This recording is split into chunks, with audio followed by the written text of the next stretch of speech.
এভাবে করে কখনো কি সাবুদানার মিষ্টি বানিয়েছেন?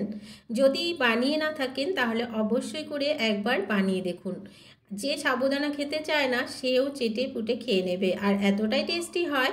একবার বানালেই দেখবেন আবার বানানোর অনুরোধ আসছে। আর এই রেসিপিটি একদমই সহজ পদ্ধতিতে তৈরি হয়ে যাবে, আর খেতে হবে দারুণ টেস্টি। নমস্কার বন্ধুরা, নন্দিনী সিম্পল কুকের আরও একটি পর্বে আপনাদের সবাইকে জানাচ্ছি স্বাগত। তাহলে দেরি না করে চলুন দেখে নিই রেসিপিটা। সাবুদানার তো অনেকভাবে রেসিপি খেয়েছেন, তবে এই রেসিপিটি একদমই নতুন। অবশ্যই করে একবার বানিয়ে দেখুন। আমি এখানে নিয়ে নিয়েছি 1 কাপ সাবুদানা। সাবুদানাটাকে আমি এখানে একটা প্লেটে নিয়ে নিচ্ছি, আর আমি এখানে ছোট যে সাবুটা আছে সেটা নিয়েছি। আপনাদের কাছে যদি বড় থাকে অবশ্যই বড়টাও নিতে পারেন, কোনো অসুবিধা নেই। এবারে এই সাবুটাতে আমি অল্প অল্প পরিমাণে জল দিয়ে একটু চটকে সাবুটাকে খুব ভালো করে ধুয়ে পরিষ্কার করে নিচ্ছি। সাবুটাকে অল্প অল্প পরিমাণে জল দিয়ে ধুয়ে আমি পরিষ্কার করে নিলাম। আবারও এই সাবুটাতে আমি অল্প অল্প পরিমাণ জল দেব, আর সাবুটাকে ভিজিয়ে একটু আঠা আঠা করে নেব, যেন সাবুটা খুব ভালোভাবে একদমই ভেঙে যায়। ঠিক তেমনি করে সাবুটাকে ভিজিয়ে নিতে হবে। আর এখানে জলটা আমি অল্প পরিমাণে দিচ্ছি, কেননা অনেকটা জল হয়ে গেলে কিন্তু মাখাটা হবে না। তো সাবুটাকে খুব ভালো করে ভিজিয়ে নিলাম। এবারে ঢাকা দিয়ে রেখে দিয়েছিলাম 10 মিনিট মতো। 10 মিনিট পর আবারও ফিরে এলাম, দেখে নিচ্ছি সাবুটা খুব ভালোভাবে ভিজে গেছে কিনা। তো দেখুন বন্ধুরা, সাবুটা খুব ভালোভাবে ভিজে গেছে, আর হাতে মাখলে একদমই মিহি মানে সফট হয়ে গেছে, ভেঙে যাচ্ছে, আর একদমই আঠা হয়ে গেছে। ঠিক এইরকম আঠা সাবুটাকে তৈরি করে নিতে হবে।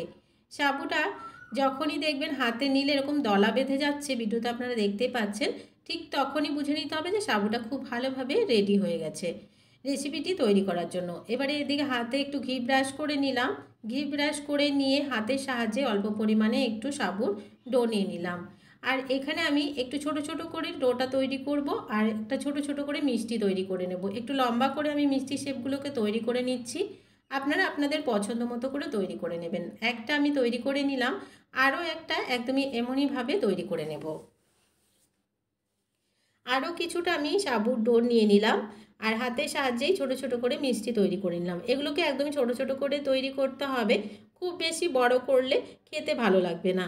তো দেখুন বন্ধুরা, আমি অনেকগুলোই তৈরি করে নিলাম। ঠিক সবগুলোকে একইভাবে তৈরি করেছি, অল্প পরিমাণে একটু বেঁচে ছিল বলে একটা গোল তৈরি করলাম।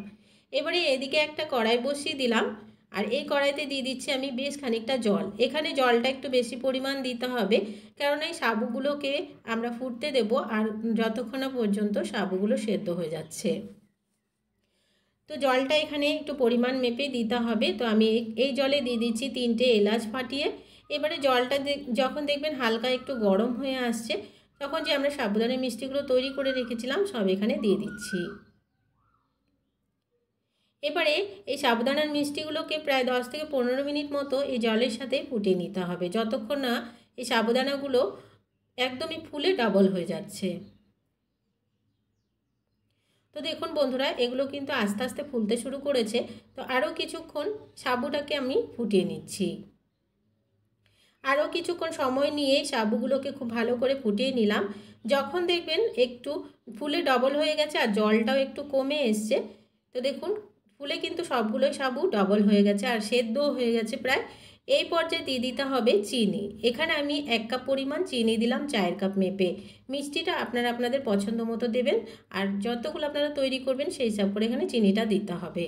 এবারে এই সাবুকে চিনির সাথে খুব ভালো করে কিছুক্ষণ আরও ফুটিয়ে নিতে হবে, যতক্ষণ না পর্যন্ত চিনির শিরাটা একটু ঘন হয়ে আসছে। আরও কিছুক্ষণ আমি 5 থেকে 10 মিনিট মতো একটু ফুটিয়ে নিলাম, আর চিনির শিরাটাও দেখুন ঘন হয়ে এসছে, আর মিষ্টিগুলো একদমই তৈরি হয়ে গেছে। ফুলে সবগুলো ডবল হয়ে গেছে, সাবুগুলোও খুব সুন্দরভাবে সেদ্ধ হয়ে গেছে। এবারে এই পর্যায়ে নামিয়ে নিতে হবে। এর থেকে বেশি ঘন করা যাবে না, তাহলে কিন্তু ঠান্ডা হলে আরও আঠা হয়ে যাবে। এবারে নামিয়ে নেব। গ্যাসের ফ্লেমটাকে বন্ধ করে দিলাম, আর সাবুর মিষ্টিগুলোকে একদমই ঠান্ডা করে নিলাম। ঠান্ডা ঠান্ডা এই মিষ্টিগুলো সার্ভ করুন, বাচ্চা থেকে বড় সবাই ভীষণ পছন্দ করবে। আজকের এই মিষ্টি রেসিপিটি দেখে নিলেন বন্ধুরা, কতটা সহজে একটি ইউনিক মিষ্টি তৈরি হয়ে গেল। যদি ভালো লাগে একটা লাইক করার অনুরোধ রইল। অনেক অনেক শেয়ার করে দেওয়ার অনুরোধ রইল। নতুন বন্ধু আমার চ্যানেলে নতুন এসে থাকলে আমার চ্যানেলটিকে সাবস্ক্রাইব করে পাশে থাকা বেল আইকনটাকে প্রেস করে অল বাটনে ক্লিক করতে ভুলবেন না, এই ধরনের রান্নার নোটিফিকেশানগুলো সবার আগে আপনাদের কাছে পৌঁছে যাওয়ার জন্য। আর আজকের রেসিপিটি কেমন লাগলো কমেন্টস করে জানাতে কিন্তু ভুলবেন না। আজকের মতন এখানে শেষ করছি। সবাই ভালো থাকবেন, সুস্থ থাকবেন।